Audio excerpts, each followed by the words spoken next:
Olá! Para você que está acompanhando a programação da Rádio Defensoria, está no ar o programa A História Contada por Nós, uma iniciativa do Movimento Negro Unificado, da Coordenação Estadual de Política de Promoção da Igualdade Racial e da Secretaria de Estado de Saúde, SESAL, através do Núcleo de Ações Programáticas da Saúde da População Negra, em parceria com a Defensoria Pública Estadual. Na apresentação, eu, Antônia Pedrosa. E hoje, na minha companhia, eu tenho uma convidada que é sempre muito especial, já esteve conosco em outras ocasiões, e é um prazer e uma honra ter você aqui conosco. Rafaela Pinheiro, popularmente conhecida como Rafa Black. Seja muito bem-vinda. Obrigada, o prazer é meu. É importante ressaltar que o programa A História Contada por Nós tem o objetivo de gerar protagonismo e visibilidade às chamadas minorias, que possuem suas vozes silenciadas e sem a oportunidade de ocupar espaços em que sua fala seja validada, assim como ser um lugar em que possamos conhecer o que tem sido feito em prol da igualdade racial, inclusão, combate ao racismo e qualquer tipo de preconceito, não apenas em datas específicas. Também não podemos deixar de agradecer ao nosso defensor público, Oleno Matos, por propiciar esse momento único. Lembrando que você pode acompanhar na plataforma o programa A História Contada por Nós e outros. Então, Rafa, como eu já falei, a Rafaela Pinheiro Souza, mais conhecida como Rafa Black, é poeta marginal e acadêmica de História. Foi uma das organizadoras da Batalha Delas em 2019, primeira batalha feminina de rima de Roraima, e faz parte da Frente Nacional de Mulheres no Hip Hop.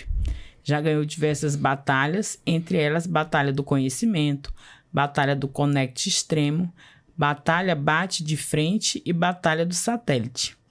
E ela utiliza seus trabalhos artísticos como forma de ativismo pela igualdade racial e representatividade feminina negras.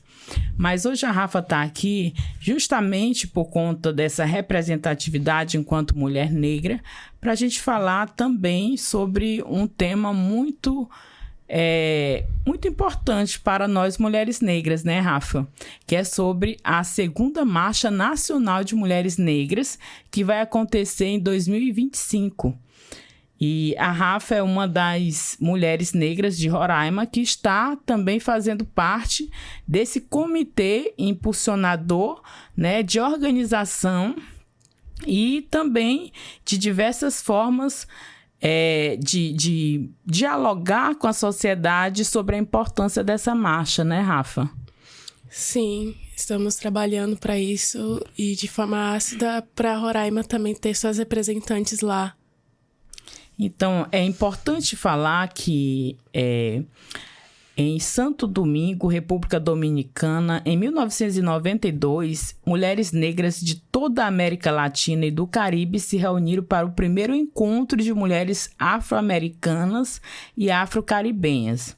O evento foi um marco para a articulação política e social das mulheres negras da região e teve como seus saldos a criação da Rede de Mulheres Negras Latino-Americana, Afro-Caribenhas e da diáspora. E o estabelecimento do dia 25 de julho como Dia Internacional da Mulher Negra, Afro-Latino-Americana, Caribenha e da diáspora. E diversas ativistas negras brasileiras participaram desse momento.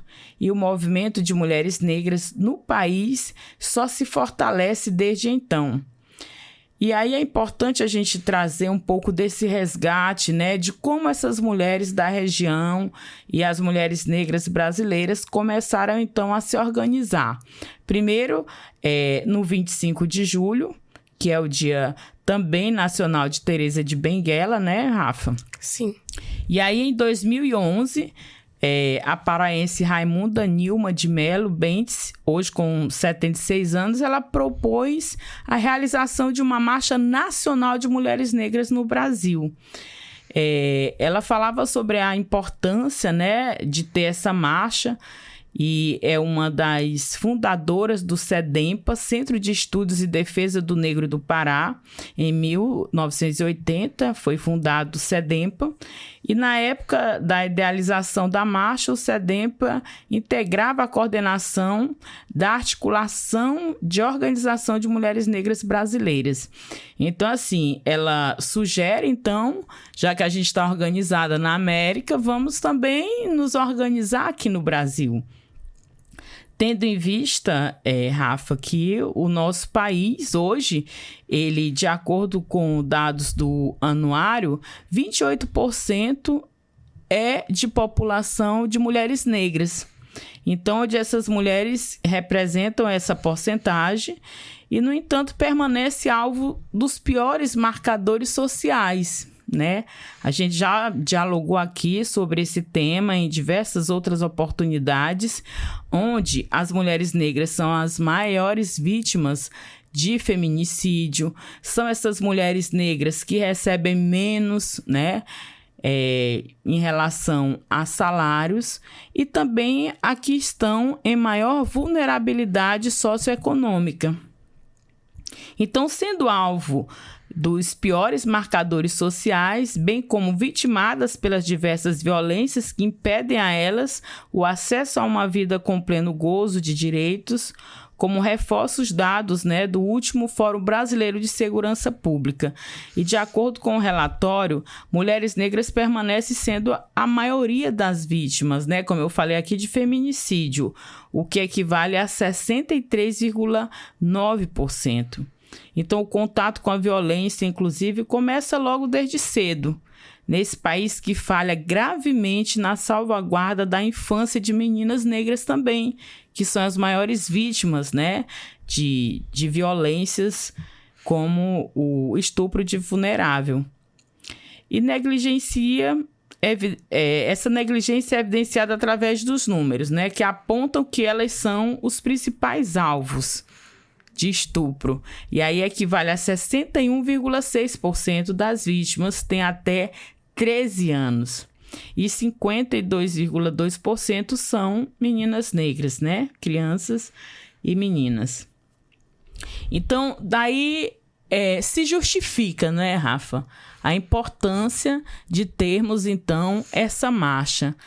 E conta um pouco pra gente como é que está organizado, né? Teve o lançamento agora, né, do comitê em 2024, e como que está essa organização a nível nacional para a gente chegar também nos territórios, né? Então, após o lançamento em 2024, se começou a organização dos comitês, tanto os regionais quanto também estaduais e municipais, dependendo da demanda de cada estado. E assim se articula com a organização nacional para repassar o que está sendo trabalhado, como está sendo mobilizado, quais são as mulheres que vão, e também articular formas de captação de recurso. Como fazer para essas mulheres conseguirem chegar até Brasília. Então, esses são os nossos níveis de organização para mobilização das mais variadas mulheres, seja mulheres na realidade urbana, seja mulheres do campo também, que é muito importante chegar aos interiores. E essa organização sempre está se juntando, fazendo reuniões para discutir, debater como é que vai ser feito, qual vai ser a logística, como vamos se comunicar com a população em geral para cada vez mais mulheres negras souberem e também poderem participar. E assim, a nossa principal meio de divulgação hoje em dia é pelo Instagram do Marcha das Mulheres 2025, Marcha das Mulheres Negras 2025, e também pelo site de articulação de mulheres negras brasileiras, que só você acessar, que lá tem todas as informações, inclusive a carta, o manifesto e os pontos que vão ser trabalhados e discutidos, não só na construção, mas também lutados durante a marcha. E é interessante, né, Rafa, lembrar que a primeira marcha que aconteceu em 2015, que deixou legados, né? Inclusive a Carta das Mulheres Negras, esse documento que foi entregue à Presidência da República e à sociedade brasileira, e que destacava os dados da desigualdade e apresentando proposta para a construção de um novo pacto civilizatório, baseado justamente no bem viver, né? Que as mulheres marcham por reparação, por bem viver, que são propostas sobre o direito à cidade, à segurança pública, à justiça ambiental, direito à seguridade social, educação, cultura, justiça, entre as mais diversas agendas. Então, a gente, agora em 2025, completa 10 anos da primeira Marcha Nacional de Mulheres Negras, e as organizações de diversas regiões do Brasil e do mundo se organizam para a segunda edição, que acontecerá em 25 de novembro de 2025, né, Rafa? Essa é a proposta. E diferente da primeira marcha, que foram cerca de 100 mil mulheres que ocuparam as ruas de Brasília, o esperado para a próxima marcha é alcançar a marca histórica de 1 milhão de mulheres negras marchando justamente para reivindicar e anunciar à sociedade que modelo de nação nós, mulheres negras, queremos, né? Nós queremos uma nação centrada no bem viver, onde a vida é assegurada porque ela é um direito nosso também. Então, vamos marchar por reparação porque nós sabemos, né, que esse país, essa nação, nos deve uma reparação histórica. Isso é um fato e a gente sempre debate em diversas ocasiões, né, qual foi o legado, né? O legado dessa população negra brasileira, afrodescendente e hoje afro-brasileira, para a sociedade que nós temos hoje. E que, portanto, a existência da escravidão que pressupôs um aparato jurídico, político e econômico que deu base à sustentação legal para a transformação de pessoas em mercadoria e para o desfazimento dos modos de ser e culturas milenares, né? Como a cultura africana. Então, ainda que a abolição formal tenha chegado em 1988, vivemos diante de um legado do tráfico transatlântico, né? Como explica uma das organizadoras, a Tássia Mendonça, que é coordenadora do portfólio de equidade racial do Instituto Ibirapitanga. E aí ela deixa mais um importante alerta. O movimento por reparação corre em grande risco de não alcançar o propósito de ruptura com esse legado, mas capturado por uma narrativa de inclusão pontual de pessoas negras em espaços delimitados de vantagem política e econômica. Mas que, na verdade, né, esses espaços, essa reparação não é sobre o acesso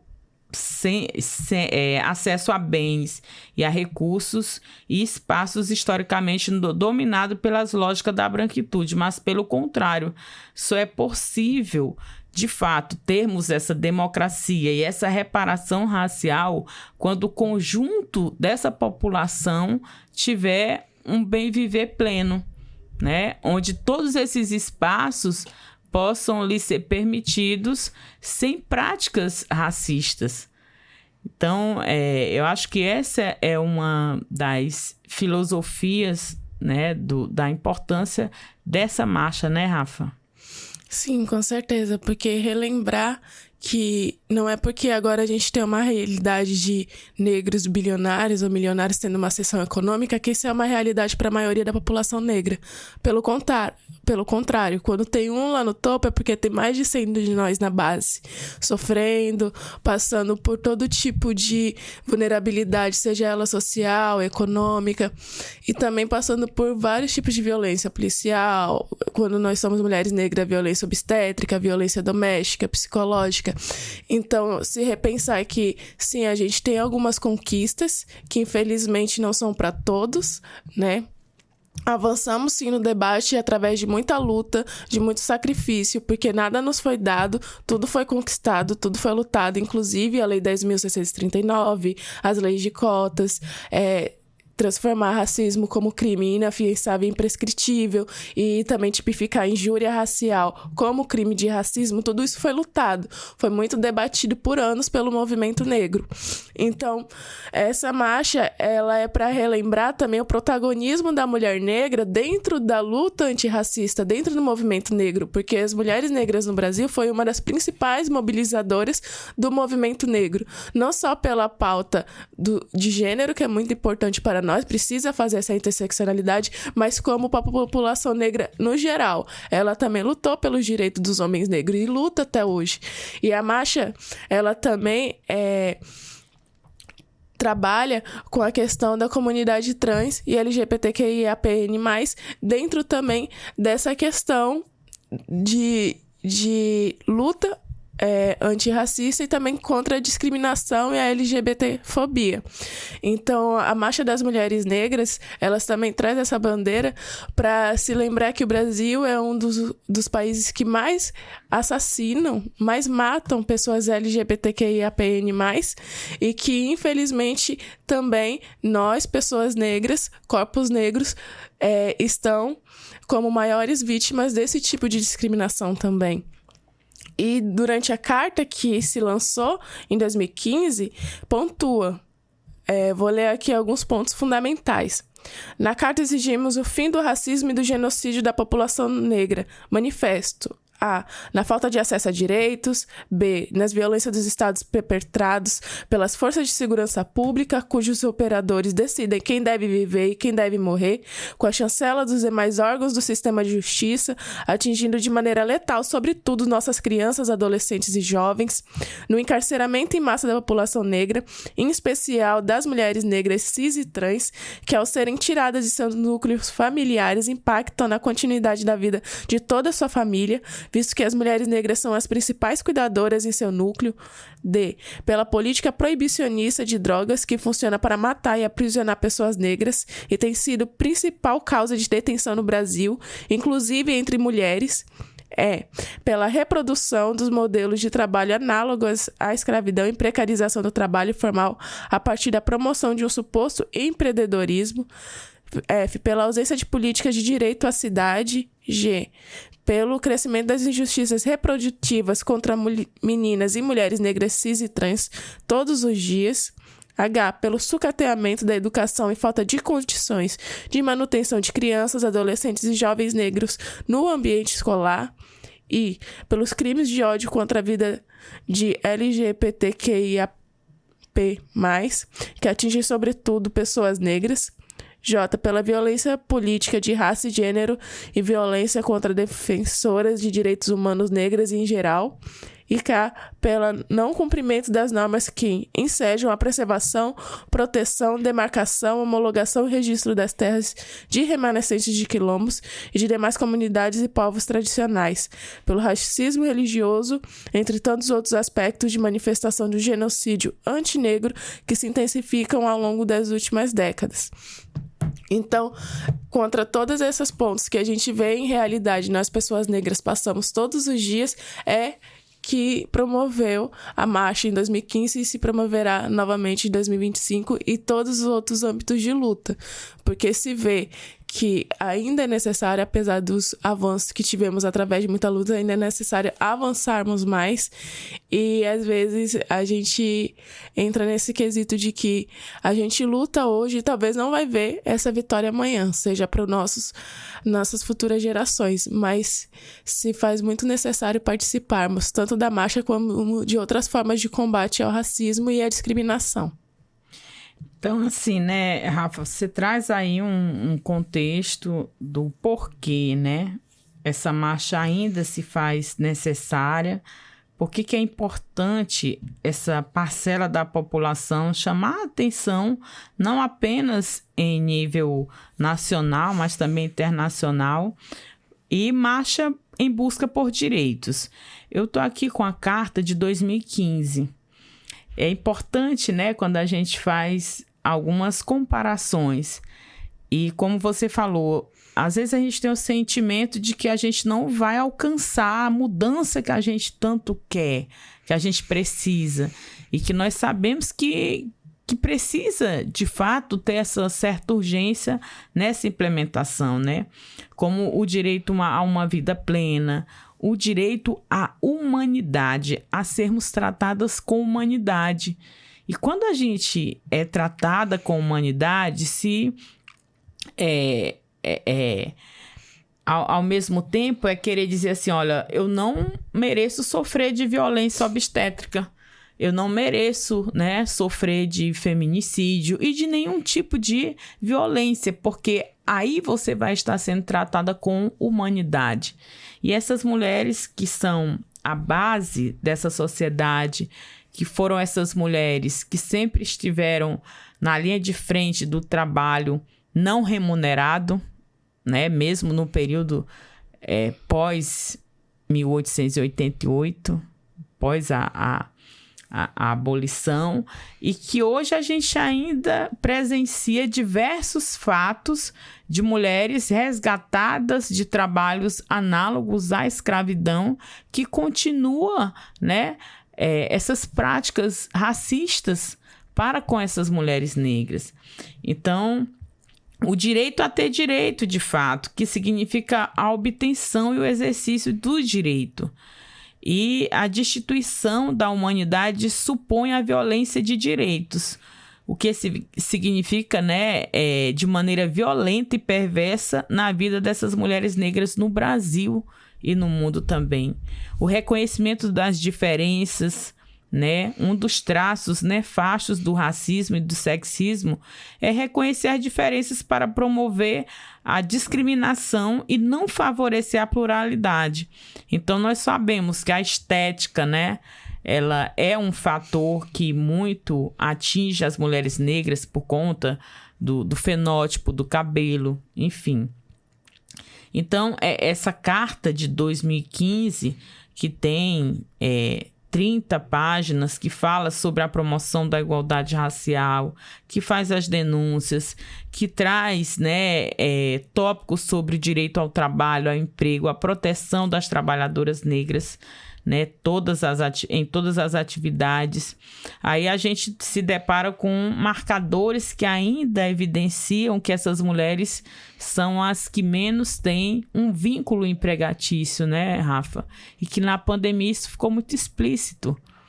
Sim, Lélia Gonzalez já na década de 90 já denunciava isso. Infelizmente a realidade não mudou. Às vezes até quando a gente tem ensino superior, uma escolaridade avançada, a gente ainda é colocada para os trabalhos de subserviência, manuais e mal pagos, geralmente. Nós somos as pessoas, né? Somos a classe trabalhadora que menos recebe pelo seu trabalho, chegando a ser 40% apenas do que recebe um homem branco.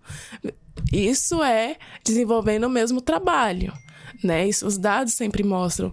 Então, a gente sempre, quando debate isso, é para refutar a falácia de que queremos privilégio. Não, a gente quer dignidade e humanidade. E é isso. Apesar de ser muito bonita a nossa Constituição cidadã, ela não é aplicada no dia a dia, ela não é obedecida no dia a dia. Então, sim, ainda há discriminação contra mulheres, contra pessoas negras, contra vários grupos sociais que são a maioria no país, mas que são silenciados, mas que, em vez de aceitar esse silenciamento, não, cada vez mais ergue sua voz e mais conquista os direitos que tantos nos são negados. E aí, Rafa, rememorando, né, essa carta de 2015, a gente traz aqui um tópico que é muito importante, principalmente para nós que vivemos na Amazônia, né? Porque aos olhos de muitas pessoas, a Amazônia, aí eu coloco até entre aspas, é o pulmão do mundo, tá? Serve para todo o mundo, mas na hora da espoliação, da estratificação desenfreada, né? A violência contra esse ambiente, esse meio ambiente, que atinge principalmente as populações negras, não é? Por exemplo, a justiça socioambiental, defesa dos bens comuns e não a mercantilização da vida. Então, erradicar o racismo ambiental, promovendo políticas ambientais que impeçam a remoção e a desocupação para a extração de patrimônio ambiental e de outras riquezas, o uso de agrotóxicos e outros venenos na agricultura e nas outras culturas de criação de animais e despejo de detritos. Então, quando a gente começou a falar sobre o racismo ambiental, muitas pessoas falavam, mas o que é o racismo ambiental? E esquecem de compreender que o ambiente, nós somos parte do ambiente, né? Então, nós precisamos dele muito mais do que ele precisa da gente, quanto pessoas. E aí, falar sobre o racismo ambiental é dizer que a maioria das pessoas que estão sofrendo com os impactos da crise climática, aí a gente fala dessa crise climática como se fosse algo, né, do universo, mas é uma crise que foi muito dela propiciada pela própria ação do humano, do ser humano. Mas quem são esses seres humanos? Somos nós que causamos esses danos? Né? Aí a gente tem que refletir. Tudo bem, a gente tem que desligar a torneira para não pingar, a gente tem que, né, apagar a luz. Mas o impacto maior não é causado pelas pessoas, é causado pelas grandes corporações que estão lucrando bilhões. E aí, a quem não interessa, por exemplo, uma energia que seja renovável, uma energia que não seja poluidora, e nós temos o potencial na Amazônia, né? Para energia solar, por exemplo. Sim, a gente tem esse potencial que não é trabalhado por bater de frente com esses interesses que visa apenas o lucro. E isso acaba desencadeando o que nós estamos passando aqui, que é a crise climática, principalmente da seca, que em anos, em séculos, nós nunca vimos uma seca tão grande como está ocorrendo e que infelizmente não é televisionada pelo resto do Brasil, né? Quando ocorreu a triste tragédia no Rio Grande do Sul, que foi também um desses marcos, né, da crise climática, passou por todo o Brasil, repetitivas vezes, tanto no Jornal Nacional, Jornal Hoje, enfim, por diversos tipos de veículos das mais variadas emissoras. Só que a Amazônia está passando por seca há 2 anos. Uma seca severa mesmo. Quem passa, por exemplo, pelo nosso Rio Branco, observa que a Ponte Macuxi já está totalmente exposta. A orla Tamanã também. Os bancos de areia estão grandes e não era em época. Não era para estar assim em dezembro ainda. E nosso verão ainda vai até fevereiro, março, que é quando inicia as chuvas. Mesmo quando está iniciando as chuvas, é pouco em comparação. E quem mais sofre com esse impacto são as pessoas que não têm recursos econômicos, né? Principalmente pessoas negras. O racismo ambiental é isso. O racismo ambiental, ele se observa quando a população marginalizada é colocada para os bairros descentralizados, onde tem pouco já acesso a recursos, tanto hídricos quanto de saneamento e etc. E quando há, por exemplo, alguma questão climática, ou seja, a seca, os bairros Nova Cidade, Jardim Tropical, Pérola, estão todos desabastecidos, entendeu? Eu moro também no Cidade Satélite, vira e mexe na hora do almoço ou na hora de acordar, não tem água, porque a gente está passando por um racionamento, mas se observa pouco porque é principalmente nos bairros descentralizados da cidade. Então, assim, devemos sempre trazer também essa questão do racismo ambiental e do meio ambiente, porque nós, pessoas afrodiaspóricas e africanos, conseguimos viver por vários e vários séculos tendo um equilíbrio com a natureza, sabendo aproveitar não só nós como os povos tradicionais originários, né, os indígenas, também sabem como gerir os recursos naturais, respeitando o ciclo do meio ambiente, o ciclo da vida. Eu acho que essa é a principal palavra, né? Essas populações que sempre respeitaram e conviveram muito bem com a mãe natureza. Então, aí vem as grandes corporações, e aí quem mais sofre esses impactos, né? Como você mesmo já falou. E aí, por que a gente não tem, por exemplo, energia solar popular, para que essas populações tenham acesso? Porque é muito cara a energia solar, então normalmente as pessoas não vão conseguir comprar as placas, né, colocar, e aí sofrem muito mais do calor, enfim. Então são todas essas questões que nós precisamos também chamar a atenção, né, fazer com que as pessoas compreendam o que está por trás disso tudo. Por que em alguns bairros a população sofre mais do que em outros? Quem é essa população que mora naqueles bairros periféricos? Quem é aquela população que mora, né, mais ao centro? Então, todas essas reflexões a gente precisa começar acho que continuar a fazer, né, junto com o conjunto da sociedade. E tem um outro ponto, Rafa, para a gente ir finalizando sobre alguns pontos que são mais, né, chamam mais a atenção, principalmente aqui para nós que moramos nas regiões amazônicas. É a questão do racismo ambiental, outra é a violência contra as mulheres e meninas negras. E aí a gente entra num tema que é a segurança pública, não é?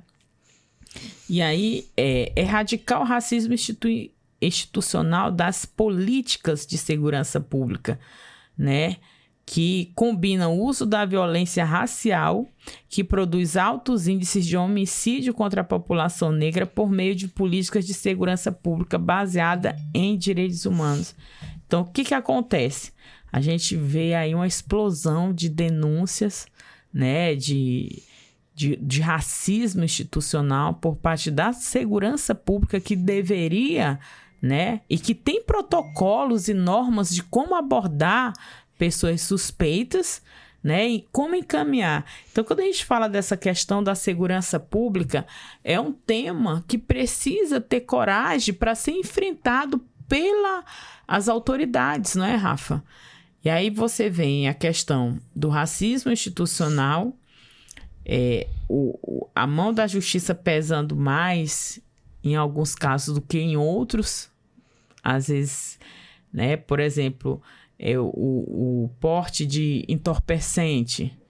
Uma trouxinha, de acordo com onde foi pega, a pessoa vai ficar, né, muito mais tempo na cadeia. Se for em bairros nobres, foi só um usuário. Enfim, tem todas essas narrativas também, né, Rafa, que vai encarcerando, e aí a gente sabe quem é essa população que está sendo encarcerada e quais os motivos. A gente não está aqui defendendo, né, nenhuma ação errada, mas a gente está chamando a atenção para alguns pesos e algumas medidas, principalmente, né? Sim, se observar que um jovem negro roubar sabão em um mercadinho é baleado pelas costas, enquanto tem pessoas que estão fazendo lavagem de milhões e milhões de reais mesmo, né, sendo pego, inclusive, com dinheiro dentro de vestes íntimas e não acontece nada. Qual é a cor dessas pessoas que morrem por roubar um sabão e que são impunes, e a cor das pessoas que são impunes por roubar milhões e milhões de reais, né? É se refletir, porque queríamos nós que a cor não importasse, né? Que a consciência humana de fato ocorresse. Mas se a consciência humana existisse, de fato, a gente não estava debatendo aqui hoje. Não estávamos mostrando dados de representação que sim, o racismo, ele se engendra por vários locais da sociedade, seja saúde, educação, até as formas de nós nos relacionarmos interpessoalmente. O racismo se faz presente, infelizmente, na segurança pública também, e é um dos meios onde ele é mais pesado, porque ele pode retirar a sua vida, aquilo que tantos lutamos, que é um direito básico assegurado, inclusive em Constituição brasileira, e que não é nos assegurado, né? É importante, né, Rafa? E todos esses temas, então, serão tragos, né? Serão debatidos, principalmente pelos comitês e impulsionadores rumo à segunda marcha. E aí é importante ressaltar que já teve, né, o pontapé inicial, que foi o lançamento em em março, né, de 2024, do lançamento da marcha que vai acontecer em novembro de 2025. E aí é importante dizer, principalmente para movimentos, para organizações aqui de Roraima e também de outros espaços, que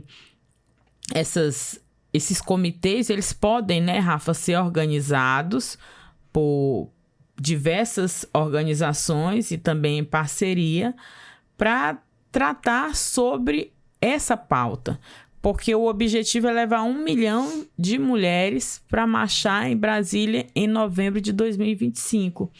Então, não apenas nas capitais, mas em todos os municípios, quem quiser se organizar, pode estar se organizando. Como a Rafa já falou, tem um site, né, Rafa?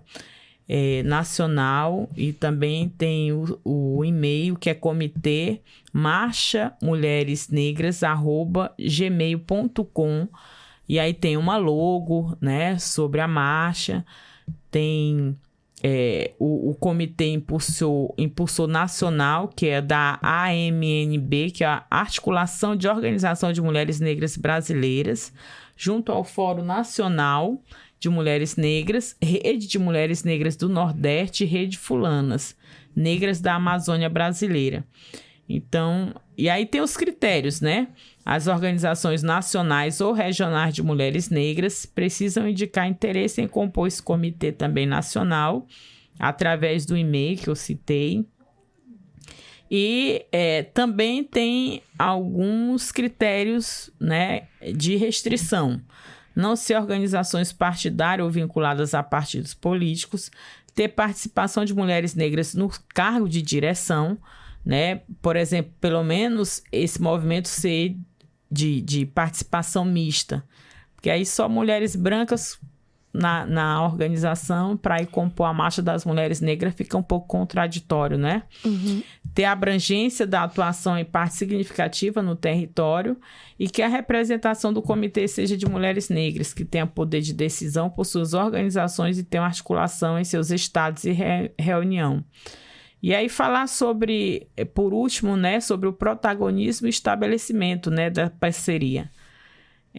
Você quer falar mais alguma coisa a respeito, Rafa? É bom relembrar que, além de ter a Marcha Nacional das Mulheres Negras em novembro, também teremos o regional aqui em Contexto Norte em fevereiro de 2025 em Belém do Pará, onde estamos se articulando também para ter presença, né, Roraima também, e é muito importante essa articulação ter várias pessoas. Então, se você tem interesse, esse podcast vai sair pelas redes, tem o meu nome, tem o nome da Antônia, se tem interesse de participar também nessa construção, só entrar em contato pela rede social mesmo, e vamos construir juntas essa marcha, né, vamos marcar presença no Pará e também vamos marcar presença em Brasília em novembro. E antes disso, vamos marcar presença em Roraima, né? Como a Rafa falou, eu participo do comitê local, impulsionador da marcha, pelo MNU, tem a Nelita também, pelo NUMU, tem a comissão, e a Rafa também participa. E aí nós estamos já praticamente fazendo aqui, nesse podcast, o lançamento do Comitê Impulsor, né, da Marcha de Mulheres Negras 2025, né, Rafa, aqui Sim. em Roraima, e que a gente antes, né, precisa organizar também, mas isso não impede que outras organizações façam, né, seus movimentos, mas que a gente juntas possamos também fazer a nossa marcha local, não é, Rafa? Sim. A gente está nessa missão, né, que é uma, digamos assim, já é algo que a gente faz, mas que a gente tem esse foco, que é a Marcha 2025. 1 milhão de mulheres negras, né, marchando pelo bem viver, por reparação, né? E é importante falar de reparação porque a gente observa que muitos, por exemplo, o governo brasileiro já pediu perdão, né? pelo que foi a escravização no Brasil. Esse é um passo importante, não é, Rafa? Para que, a partir daí, a gente, então, tenha, de fato, políticas reparatórias que possam ir além do que já está no papel. Como você falou, a gente tem a legislação maravilhosa, mas a gente precisa ir além do que já está no papel, não é, Rafa? Sim, porque tanto o governo brasileiro quanto o governo português já pediu perdão pela escravidão e reconheceu que foi uma forma cruel e desumana de economia. Porém, a gente precisa sair para ação também, tá? Realmente, que bom que sente muito. E agora? O que vocês vão fazer depois de mais de 100 anos, né? Para poder reparar o mal que ocorreu? O que foi outorgado, inclusive, pelo Estado. Então, ter esse reconhecimento e agora partir para as políticas públicas que realmente chegue nessas pessoas e consiga reparar o que ocorreu e assim ter uma equidade mesmo para essa população é o importante e pelo que a gente luta, né? E é muito importante, Rafa, porque por que essas mulheres vão marchar? Por que mais uma marcha? Porque é a segunda marcha nacional de mulheres negras, né, no Brasil.